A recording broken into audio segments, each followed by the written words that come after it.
Yon, kamusta kayo? Mahal na rin na, mag-hi muna. Tutoy, mag-hi muna. Yan, andito tayo kay Kuya Renz. Last year, dito tayo nagpapalit ng gulong.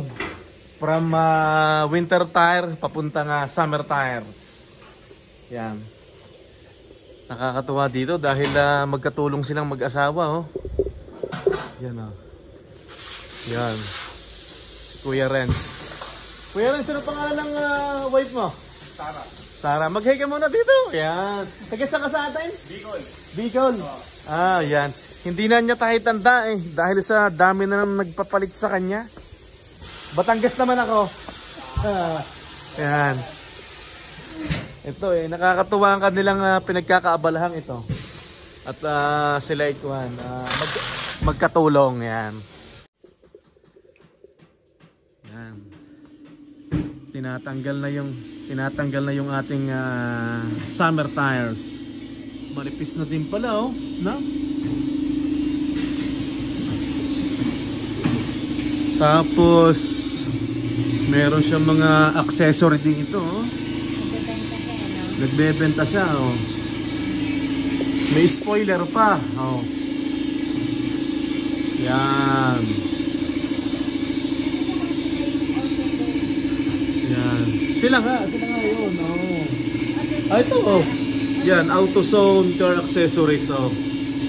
Yan. Oh, baka may mga gusto yan. Panlagay sa seatbelt. Oh. Yan. Ay, yan. Umiilaw yung Crocs natin, nabigay ni Utoy, oh. Anong tawag dito? Yung palagay sa Crocs? Yan. Yan.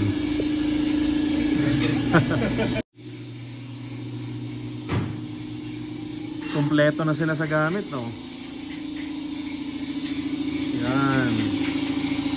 Nakaka-inspired at magkasama sila. Tingnan nga natin.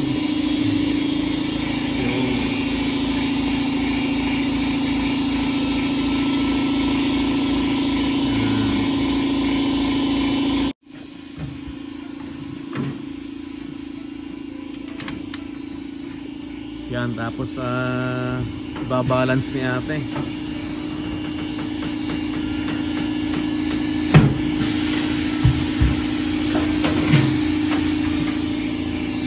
Galing, no? Yan. Nakakatuwa, mag-asawa sila.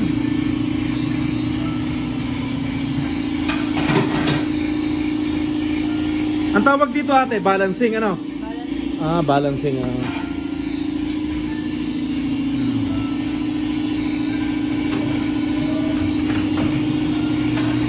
ating tanungin si Boss Renz. Boss Renz, ginagawa mo na ito sa atin, sa Pilipinas? Mga motor, mga ganon. Mga motor? Oo. Tapos humawak ka na din ng mga 4 wheels, parang ganon? Oo, ganon. Oo. Ayos Kahit sa mga motor, sakyan, bukulan natin itong gulong. Di ba? Pero konti lang adjustment doon, for sure na. Para konti lang talagang pag magaganito ka, gagastos ka din ng pera para sa gamit eh, no? Talaga, kailangan mag-express. Oo. Diyan sa mga gamit na mahina siguro 5,000 dyan, ano? Sa mga gamit mo, no? Mura na yung 5,000, no? Or more than that pa. Kulang, 5. Grabe, no? Para din nga ako na.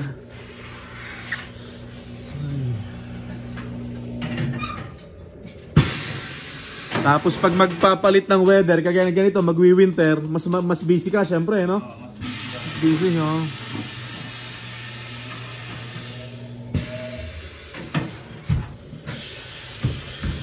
Tapos, ito nga, nabanggit ko sa inyo, yan, no? May mga kwan sila, oh, accessories. Ayos nga, ang ganito. May tindahan sila ng mga accessories.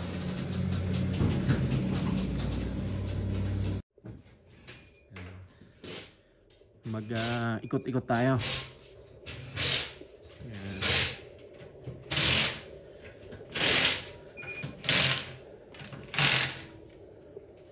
Bali, naghihigpit na si Kuya ng gulong.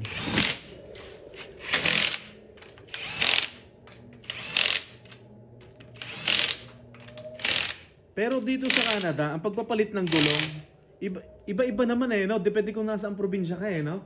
Depende yun sa patakba ng snow o may specific date ba? Parang sa BC may ganun, ano? Sa BC parang require nila magpalit talaga ng winter tires eh. Kasi Winter tires. Binabalitaan kami na Merong mga province na titigitan, required gano'n. talaga. Kumbaga, baylo. Baylo na, ano? Winter tires. Ah, Pero sa Alberta, hindi naman. hindi masyado or... Masyado. Kailangan gumamit ng all season, all weather. Sa BC, winter tire talaga, no?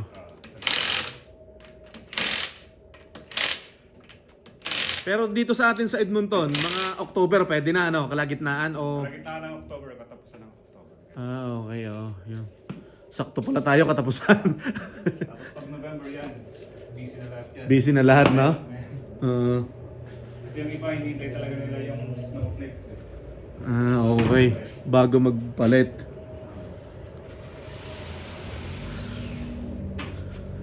Ay, baka nga pala may gusto magpapalit sa inyo ng gulong. Ang pangalan ay ano ito, bossing? AutoZone, ano? AutoZone, car accessories. Car accessories, bandang south ito. Yan, kay Kuya Renz, yan. Naku, magagalit ang aking kumpare. Nagpapalit din ng gulong ang aking kumpare.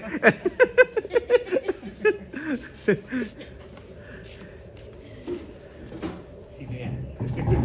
Dalawa yun eh. Shout out kay Boss Doki, tsaka kay Boss Enteng. Okay ng tire ko, okay yan. Ayan, kasi paring Doki.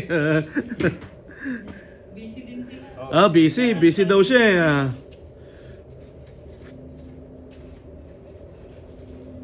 Laging minsan pupunta dito si Kuya Noki. Napunta dito.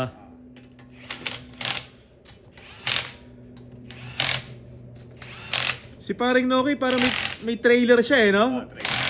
Parang home service, parang ganon. Ang ginawa nila sa garahe nila, yan no. Tapos meron silang lift, yun no, lift nasa ilalim. Ayan.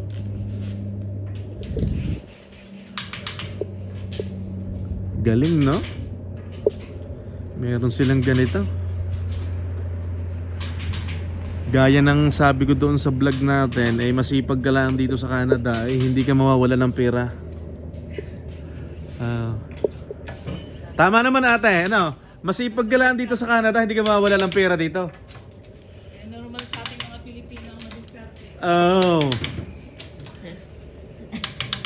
Kaso hindi ko naman nila lahat, may ibang Pilipino na maselan talaga eh, no? Office work.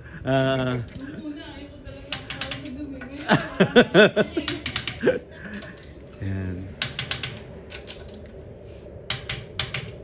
Sabi nga nila, nasa dumi ang pera. Oo nga, nasa dumi ang pera. Totoo naman. Kami nag-cleaning din. Nagkuhan kami, nag-franchise kami ng cleaning. Kahit pa hanggang ngayon, Bali, magdadalawang taon na tayo dito sa Edmonton, ano? So, isang taon na ang cleaning natin, ano?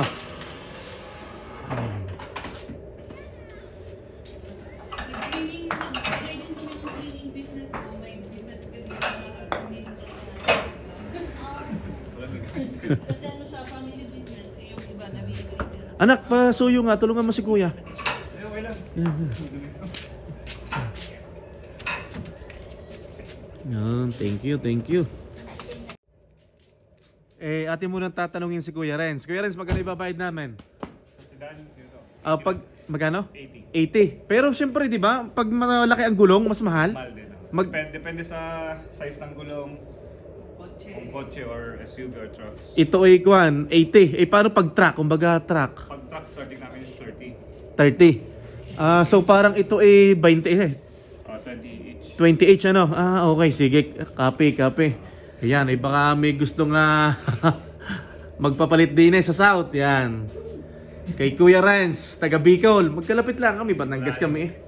Hindi, ito si Mrs. pala, San Pablo. San Laguna. San Pablo to si Mrs. Isang daan lang pala. Isang daan lang. Doon sa maraming kaldero sa daan, ano? Okay, so hingi natin kay ate yung sa e-transfer. Tatransfer tayo.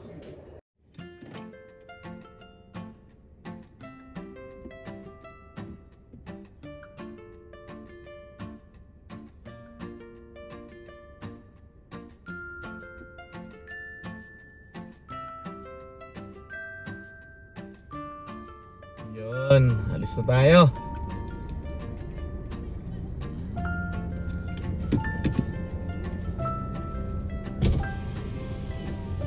Boss, maraming salamat.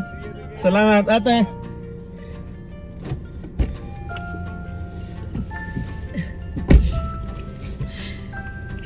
Hindi daw niya alam ang YouTube ng anak niya. Okay, maraming salamat Kuya Renz. Yan, dito yan sa May South. Nakakatuwa dyan yung mag-asawa sila, ano. Talagang basta masipag lang dito, ikuan, makakadali ka ng pera dito. Lalaki ng bahay dito, ah. Pauwi na tayo. Aba, ayusin mo naman ang hay mo. Parang hindi maayos ang hay mo kanina, eh. Utoy! Binata na si Utoy, mag-i-80 na yan. Seryoso na daw siya. Yan, inuulit ko po, Boss Renz, maraming salamat, ha. Last year, noong dumating ang summer, sa kanya din tayo nagpapalit from winter tires papuntang summer tires. So ngayon, nagpapalit ulit tayo, ano. Yan, maraming salamat, ha. So pauwi na ho tayo ng bahay, ano. Ay nakalimutan kong sabihin kung saan ho kayo naroroon. Ay magandang umaga, magandang tanghali at magandang gabi sa inyo lahat, ano ho. Kung nasa ang sulok ho kayo ng mundo, ay mag-iingat ho kayong lahat, ano. Ramdam na ho lamig dito sa Edmonton, Alberta. Talagang mamaya-maya ho ipasko na, ano ho. Yan. Ay, thank you Lord. Oo nga, naaalala ko si nanay at tatay, mga panahong ito kapiling namin, kasama namin, ano. Yan. Walang sawa akong pasasalamat kay Lord at nakarating dito ang aming ama't ina, ano. Yun naman mauulit pa basta makauwi muna kami ng Pilipinas. Yun ho ang aming iniisip muna sa ngayon. Ay, matindi na ho lamig sa umaga. Papakita ko ho sa inyong daan. Nandito ho tayo sa Henday, Anthony Henday. Malungkot na ho ang paligid. North Anthony Henday Drive. Galing ho tayo ng south, papunta ho tayo ng west na, pauwi sa atin yan.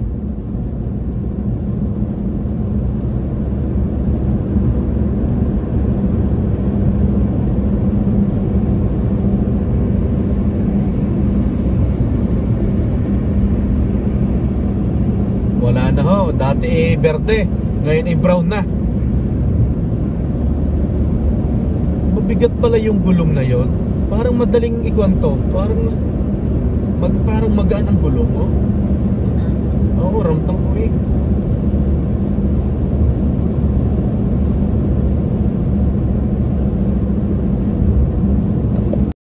Hindi ho natin alam kung kailan ho bagsak ng snow, ano? Oras-oras yan ibabagsak.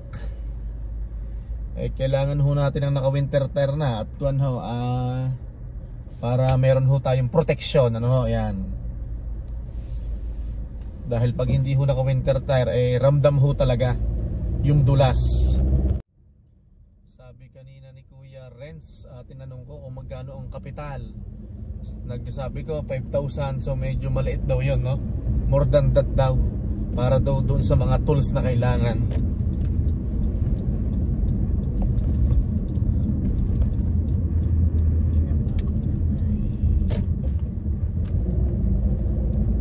Sobra daw busy niya ngayong buwan na to. Marami nagpapapalit. Maganda rin ang kita, no? Sabihin na nating $80 kada palit, di ba? Sabihin na nating sa isang araw ay ikaw ay makatatlong sasakyan, di ba? Sabihin na nating dalawa. Oh, di ba? Malaking bagay din.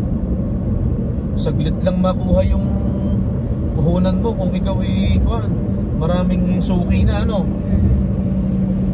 Kagaya natin noong nakaraan, sa kanya tayo nagpapalit, tapos ngayon sa kanya ulit, di ba?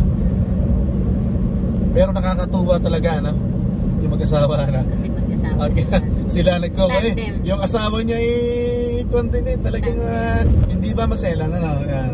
Nung una daw maselan. Anong una maselan siya? Okay. Siya. Siguro nakikita na, dami kwarta, dami pera. Yan. Yan. Anong sinasabi mo regarding sa SSS? Yung SS natin. Yung SS natin, bakit? Ano sabi ni Mama? Yung number.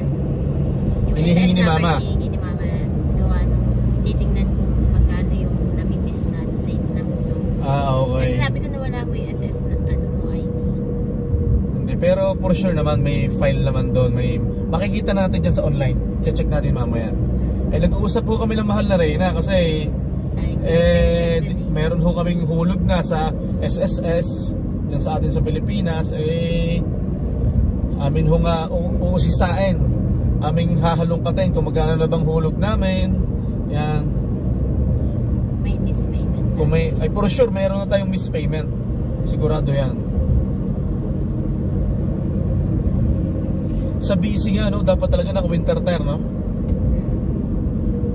Doon nga sa may Kokihala. Kokihala, oo. May required sila, di ba? Yung tire mo kailangan anong tawag na? Yung may nakalagay. Naka-chain. Naka-chain. Yung mga truck. Siguro yung mga malalaking truck, di ba? Grabe yun. Paano yun? Ang hirap siguro itakbo pag... Pero nung nagpunta tayo ng BC dati, di ba? Nung para nagbablog-vlog ako, may pinakita ko na picture na yung picture na yun, yung triangle, tapos may snowflakes. Yung pag yung nakadikit, yung i-drawing na nakalagay sa gulong mo. Pag may ganon, pasok na yun sa BC. Okay na yun. Okay. Oo. Ganun pala. Tapos sabi ni Kuya, dito sa Alberta hindi daw masyado, no? Dito talagang parang ang sabi niya is naka all season lang. No, parang yun. All season sa summer, all season sa winter. So wala nang palitan, no?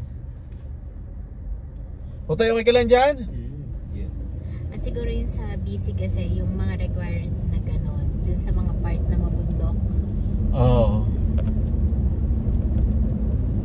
Sa BC ngayon, mainit pa rin eh. Maganda pa rin daw weather dun eh.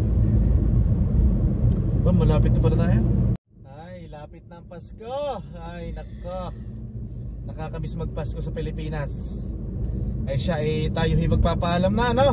Utay, nasa kaga? Yan, At syempre, hindi ho matatapos ang araw na to na hindi ho kami nagpapaalam sa inyo. Kung saan ho kayo naroroon ay magandang umaga, magandang tanghali at ano, Kel? Magandang gabi sa inyong lahat. Hanggang sa muli po. God bless everyone. Bye-bye! Happy mahal na rin na, magbabay ka muna. Yan. Maraming salamat ho. Magkita-kits ho tayo sa susunod nating vlog.